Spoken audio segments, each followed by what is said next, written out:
2016. Ceritanya ada seorang cowok, namanya kita sebut aja Bagas. Dia ini umurnya 20 tahunan saat itu. Dia ikut sebuah acara kantor. Acaranya ini ngedaki gunung. Nah, acara ini gabungan grup beberapa anak perusahaan di kantornya Bagas. Mereka ini naik gunung perahu di Jawa Tengah. Dari 30-an orang peserta, itu tuh dibagi ke 4 tim. Jadi, satu tim isinya 8 orang. Masing-masing didampingin sama 2 ranger. Karena udah dibagi jadi 4 tim, tim ini dijarakin 20 menit buat naik ke atas. Biar nanti pas sampai di pos itu, gak numpuk orangnya. Jadi, tim 1 naik, 20 menit kemudian tim 2, gitu seterusnya. Nah, durasi nanjak sampai puncak itu sekitar 4 jam, dan ada 4 pos buat sampai ke puncak. Jam 12.30 malam, tim 1 mulai nanjak, karena kayaknya ngejar sunrise. Suasana gunung itu dingin dan kabut lumayan tebel. Setelah udah setengah jalan ke pos 1, di tim 1 ini, ada peserta yang jalannya paling depan. Itu bilang, "Bos, itu di depan ada yang ngelambai-lambai, bentar lagi kita istirahat aja di depan." Di situ dia ngomong, karena dia ngelihat di jarak sekitar 100 meteran di depan itu, kayak ada pendaki beberapa orang, terus ngelambai-lambai ke arah mereka, ke arah tim 1. Tapi bukan dari bagian perusahaan itu. Udah tuh, mereka nanjak-nanjak ke arah sana, tapi kok rasanya nggak sampai-sampai. Malah makin jauh orang yang di depan mereka. Bahkan pas udah sampai di tempat mereka lihat orang-orang yang ngelambai tadi, itu malah kosong, nggak ada siapa-siapa. Akhirnya mereka berhenti dulu, 5 menitan di situ. Nah, pas lagi berhenti, ada salah satu peserta yang tiba-tiba dia nyamperin si Bagas. Dia bilang, "Sumpah, tadi gua ngedenger ada suara anak kecil cekikikan dari arah belakang gua, dan gak mungkin dong, di tengah malam. Masa ada anak-anak gitu kan, di atas gunung lagi." Udah 2 tur, kejadian aneh yang dirasain sama Bagas dan timnya. Tapi tiba-tiba, ada salah satu temannya Bagas ini, sebut aja namanya Mas Burhan. Dia bilang, "Udah, nggak usah dipikirin." Yang mana, si Bagas ini tahu, kalau Mas Burhan ini emang orang, yang bisa ngerasain makhluk halus. Singkat cerita, mereka menuju pos 2, dari pos 1. Tapi karena kelompok 1 ini, isinya banyak ibu-ibu. Si ibu-ibu ini ngeluh capek, sampai akhirnya mereka kebalap sama tim 2, dan akhirnya tim 1 dan tim 2 ini nanjak bareng, dan di jam 3:40 pagi, mereka sampai di pos 2. Tim 1 dan tim 2 istirahat di situ agak lama, karena dari tim 2 ada yang kakinya terkilir. Namanya sebut aja Pak Noval. Dia umurnya 50 tahunan, dia posisinya manajer, udah agak-agak tinggi gitu. Dan si Pak Noval ini, itu satu anak perusahaan yang sama kayak Bagas, jadi satu kantor. Kenallah mereka. Akhirnya dibuatlah satu tim baru, kayak tim emergency, yang isinya 5 orang. Tuh Pak Noval, yang kakinya terkilir. Bagas, yang emang satu perusahaan sama Pak Noval, makanya dibantuin Mas Burhan, yang orang pintar tadi, Ranger Galih sama Ranger David. Nah, belasan peserta lainnya dari tim 1 sama tim 2, jalan duluan ke atas sama 2 ranger lain. Setelah 15 menitan kaki Pak Noval dipijitin, lalu mereka lanjut nanjak lagi, berlima. Tapi baru banget mereka nanjak beberapa meter, tiba-tiba Ranger David ini dipanggil pakai HT. Dia disuruh ke bawah buat bantuin kelompok 3, yang ada kendala pas kelompok 3 ini di tengah jalan menuju pos 2. Saat itu David turun, jadi sekarang tinggal berempat. Tinggal Galih, Pak Noval, Bagas, sama Burhan. Lanjut nunggu mereka naik lagi ke atas. Sekitar 10 menit kemudian, ada info lagi masuk ke HT-nya Ranger Galih. Dibilang kalau kelompok 3 dan 4 itu ambil jalan pintas lewat jalan lain, jadi gak lewatin jalur mereka. Alasannya, karena kabut tebel banget, kalau lewat situ, ya udahlah, mereka lanjut aja jalan ke atas sambil komunikasi ke bawah terus. Nah, di tengah perjalanan itu, Bagas itu ngedengar, ada samar-samar suara, "Tolong, tolong, sakit." Bagas nengok ke Pak Noval, seperti ngode, "Bapak denger juga gak?" Dan dari raut mukanya Pak Noval tuh kayak, "Ya gua juga denger." Tapi mereka berdua gak berani ngomong apa-apa, dan bukan cuma karena ada suara minta tolongnya, tapi sumber suaranya itu dari tebing gunung, yang mana itu jurang, gak mungkin dong ada suara orang. Lagi-lagi, di situ Burhan cuma bilang, "Udah, gak usah ditanggepin, jalan terus aja." Di situ Galih nyoba buat ngomong ke base camp lewat HT. Dia minta kalau tim emergency ini bisa gak buat turun ke basecamp. Tapi dari HT, yang dari basecamp itu bilang, negatif, area bawah steril. Karena kabut makin tebel, jadi pilihannya cuma cari tempat berhenti, atau mereka lanjut ke atas pelan-pelan. Nah, beda sama Burhan, yang kelihatannya tenang banget. Ranger Gali ini gelagatnya gelisah banget, ditambah, makin mereka manjat, hatinya Gali ini, makin kresek-kresek gak jelas. Pak Noval sadar, Gali gelisah dan kelihatan, gak jadi Ranger yang terpercaya. Pak Noval nanya ke Gali, "Mas, ini ada apa ya sebenarnya?" Sambil rada-rada gelisah, Gali jawab, "Tenang-tenang Pak, cuacanya emang kurang bagus, tapi kita tetap waspada aja, kita jalan terus aja ya Pak." Tapi Pak Noval malah marah-marah, dia ngerasa Gali sembunyiin sesuatu. Pak Noval sampai marah-marah, dia tuh mau tahu ada apa, karena saya udah bayar. Ini gimana sih? Pak Noval sampai teriak-teriak ngeluarin kata-kata kotor di situ, dan di situ Burhan coba tenangin Pak Noval. Dan akhirnya, di situ Galih ngasih tau Lahan, dari tadi, dia juga ngerasa banyak hal yang aneh. Dia juga dengar suara-suara minta tolong itu. Galih ini bilang, situasi di gunung ini lagi gak bagus. Semua pendaki itu tahu, kalau bulan purnama kayak gini, bahaya banget buat naik gunung. Beberapa waktu lalu juga, habis ada kecelakaan, makanya sebenarnya pengelola udah gak ngebolehin buat naik gunung malam itu. Tapi HR di kantor grup perusahaan itu bilang, gak ada waktu lain buat acara ini, dan maksa banget buat nanjak malam itu juga. Di situ Pak Noval masih tetap marah-marah, dan bilang kalau dia gak percaya sama setan-setan, tahayul, purnama apalah itu. Tapi di saat yang bersamaan, emang kabut bener-bener makin tebal. Hawa di sekitar mereka juga makin gak enak. Akhirnya Galih sarani, ya udah kita cari tempat yang agak aman aja buat kita berhenti.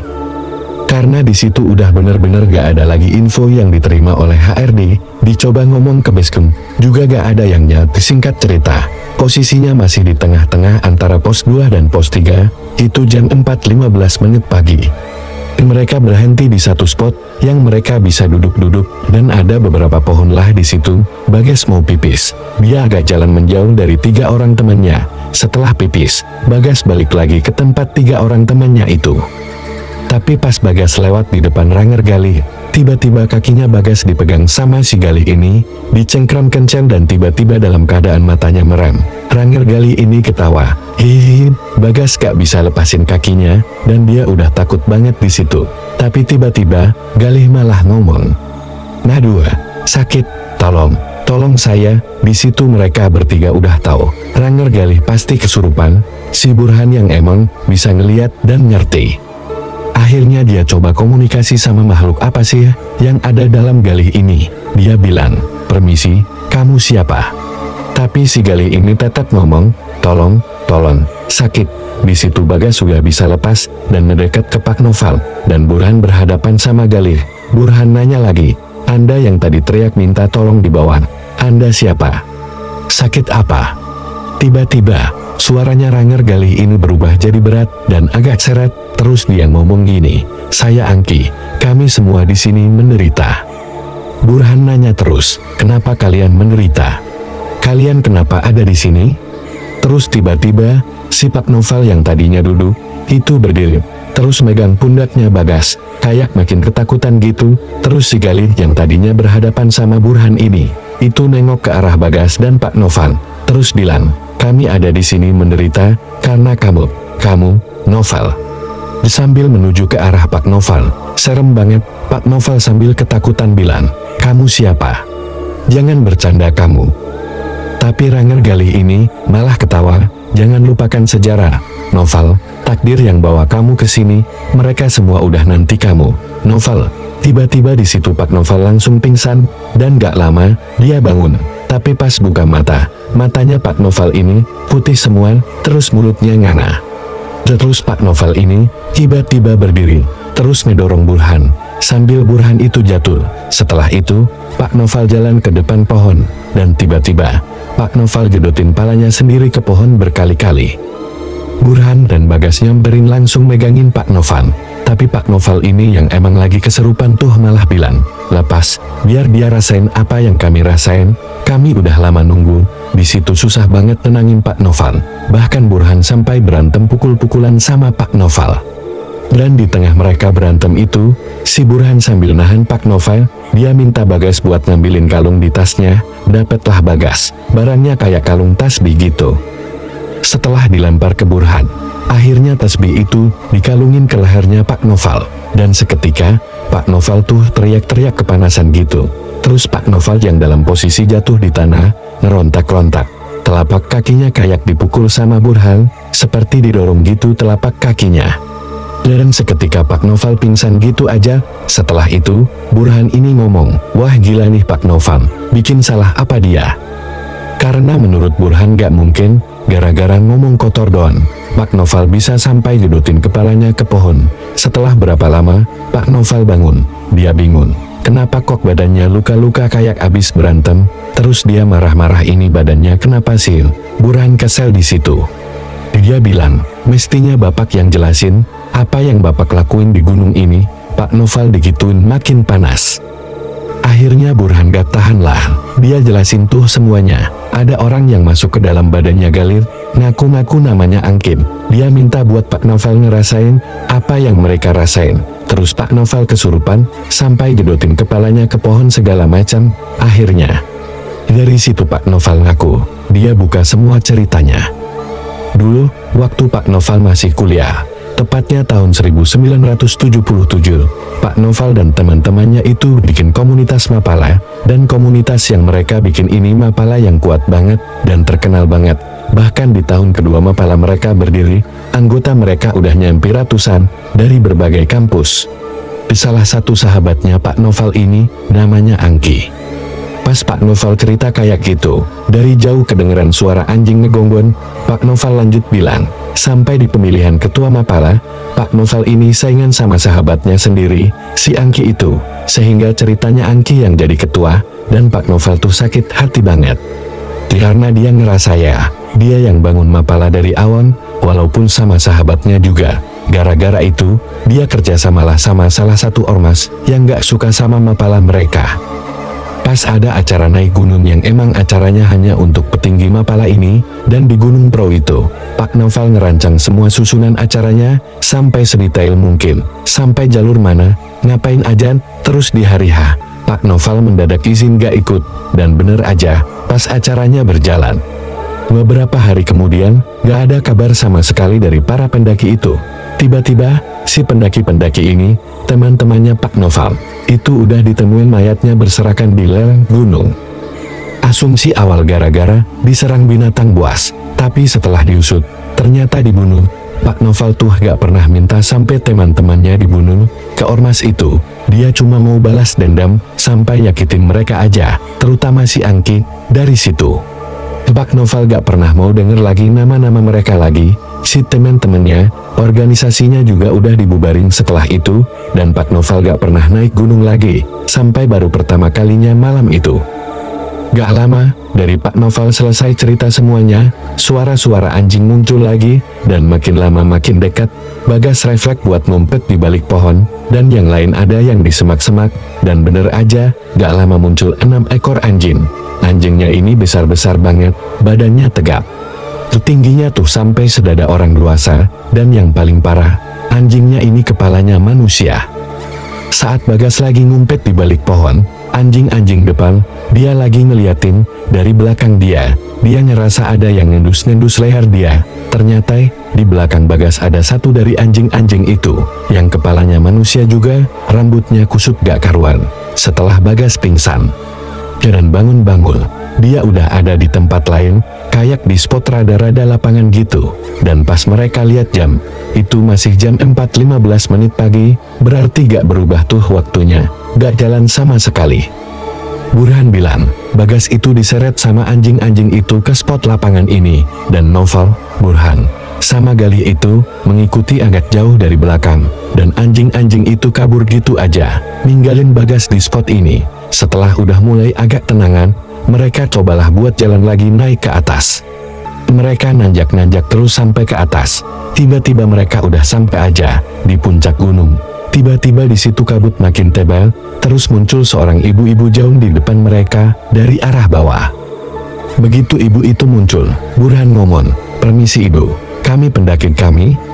Tapi belum sempat Burhan selesai omongannya, si ibu ini motong. Saya tahu alasan kalian di sini. Salah satu dari kalian punya urusan yang belum selesai sama kami. Kamu Noval, takdir yang bawa kamu ke sini. Teman-teman kamu punya nasib kurang beruntung, tapi itu takdir mereka. Suatu saat kamu bakal nemuin takdir kamu. Tapi gunung ini bukan jadi akhir dari cerita kamu Noval. Gak lama dari situ, kedengeran lagi nih suara anjing-anjing dari jauh.